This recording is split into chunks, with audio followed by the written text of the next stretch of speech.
Thank you, IPDI, to giving me this opportunity to present in this wonderful forum.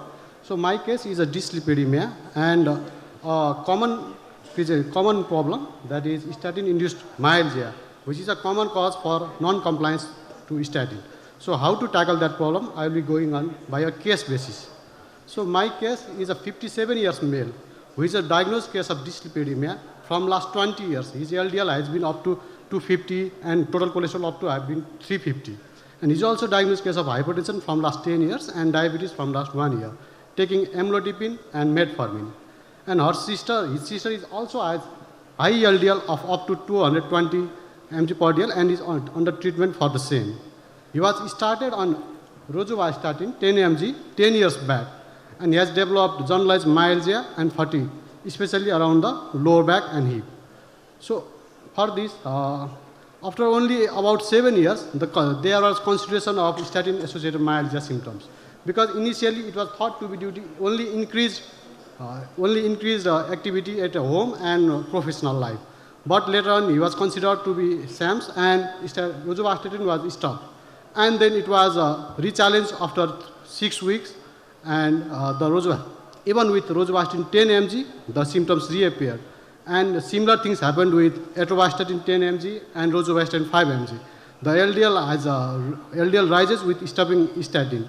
And now he is on rosuvastatin 5 mg alternate day, but still the LDL is high. And in between, he was diagnosed with subclinical hypothyroidism and was treated, and amlodipine was also changed to losartan. And on examination, nothing was remarkable. So this is the case, and how do I manage that is my talk. So here the problem is we have got a patient who is high to very high risk, cardiovascular risk, because he falls in probable familial hypercholesteremia with additional risk factor of hypertension and diabetes. So as our previous speaker well said, that this falls into very high risk group. And we need to lower LDL drastically and very fast. So, but with the use of statin, we have muscle symptoms, then, so how to problem with that?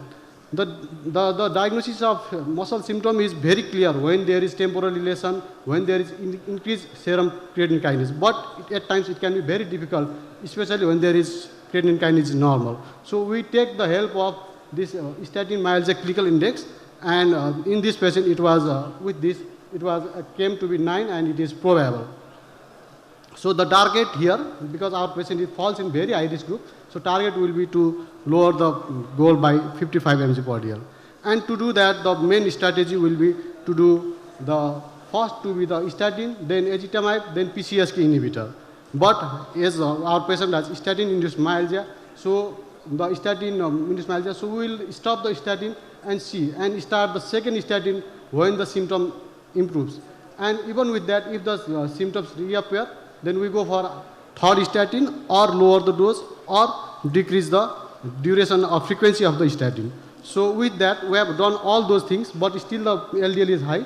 So we will be taking the help of ezetimibe and PCSK9 inhibitor. It is a class 1 recommendation in very high risk group. And also we can consider the bile acid sequestrant. So we have done the same.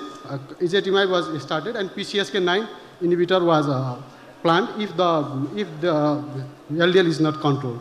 So it is a shared decision making, and also I would like to know from the learned pattern lab, will this be enough to control the LDL from 250 to our target of 55? And is there any role of fenofibrate or cholestyramine or cholesevalam or any newer drugs? So the take-home message will be the dyslipidemia is common. Even familial hypercholesteremia is not uncommon, and statin is the first line drug to lower the LDL, and it is relatively safe. The intolerance can occur, and when it occurs, we should evaluate for the risk factor and look for the secondary causes, as in our case, hypothyroidism, amlodipine. So, and then statin indications should be reviewed and judge the risk of benefit and benefit of continuing statin. And the last but not least, the ezetimibe and PCSK inhibitor is recommended as a primary prophylaxis in very high risk patient. Thank you.